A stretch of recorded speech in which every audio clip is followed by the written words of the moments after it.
आदरणीय गणेश नाईक साहेब यांची जी मुरबाडला जमीन आहे त्या जमिनीमध्ये वन लागलेलं आहे। वनमंत्री जर वन लागलेली जमीन जर वापरत असेल तर ही अत्यंत चिंताजनक गोष्ट आहे। त्यासाठी मी जिल्हाधिकारी कार्यालय ठाणे यांच्याशी पत्रावर केलेला आहे। स्वतः वनमंत्री साहेब मंत्रालयामध्ये त्यांच्यासोबत मी 2 वेळा पत्रावर केलेला आहे।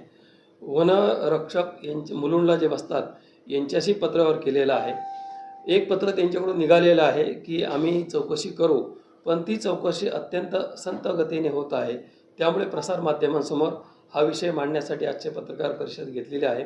त्याच्यानंतर इकडे म्हापेमध्ये नाईक साहेबांनी जे 2 ऑफिस घेतलेले आहेत कामधेनूमध्ये, त्या ऑफिसमध्ये जे त्यांनी पैसे भरलेले आहेत तिथं फक्त आरटीजीएस म्हणून लिहिलं आहे। त्याच्यावरती कुठल्याही बँकेतून पैसे गेले आणि किती कसे गेले ते काही नाही, फक्त आरटीजीएस लिहिलेलं आहे। कुठल्याही बँकेचं ब्रँचचं काही नाव नाही आहे। म्हणून त्याच्यामध्ये मला शंका आहे की पैसे दिले की नाही, फक्त आरटीजीएस। आणि एखादे एवढे मोठे मंत्री आहेत आणि अशा गोष्टी होत असत त्या चुकीच्या आहेत। MIDCच्या जागेवरती 22 जर माळ्याच्या बिल्डिंग होत असेल तर भविष्यामध्ये तिथे उद्योग बंद होऊन जातील। उद्योग राहावेत आणि आत्ता तिथे 22 माळ्याचे परत बाजूला 22 त्यांचे व्हाईट हाऊस आणि त्याच्यावर क्रिस्टल हाऊस तिथे मुलं 22-23 माळ्याची बिल्डिंग होईल, मग सगळे फॅक्टरी बंद होऊन जातील।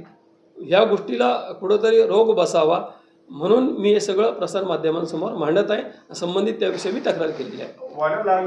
त्याची गट क्रमांक 426, गट क्रमांक 397, गट क्रमांक 428, गट क्रमांक 428 अ, गट क्रमांक 430, गट क्रमांक 431, गट क्रमांक 33 ह्या सातबाऱ्यावरती आदरणीय गणेश नाईक हे स्वतः भोगवटाधारक आहे आणि हे वनमंत्री आहेत। आणि दुसरा गट क्रमांक आहे 431, 475 अ, गट क्रमांक 431 हे जे गट आहे हे सुबोध ॲग्रो या कंपनीला फक्त 500 रुपये प्रति एकरी 60 वर्षासाठी लीजवरती दिलेले आहे।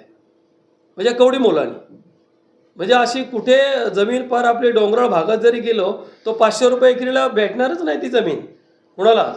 मग ह्या सगळ्या प्रकाराची चौकशी व्हावी म्हणून मी संबंधित विभागाला तक्रार केलेली आहे। त्याच्यावरती कारवाई व्हावी आणि हे पत्रकारांसमोर हा विषय यावा यासाठी पत्रकार परिषद घेतली। कारण मागच्या काळामध्ये घेतली होती त्यावेळेस इलेक्शन होतं किंवा आता मध्ये महापौरचं इलेक्शन झालं, मग मध्ये म्हणून मी आजचा दिवस निवडून ही आज प्रेस घेतली।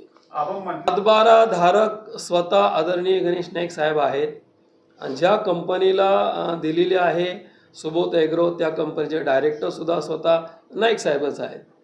फक्त नाव वेगळे, कंपनी तीच, फक्त कागद फिरवलेली आहे। आता ती का फिरवली ती माहीत नाही, त्याची चौकशी झाली पाहिजे। काढली नाही पण अंदाजे माझ्या मताने सगळी मिळून 15 एकर जमीन आहे।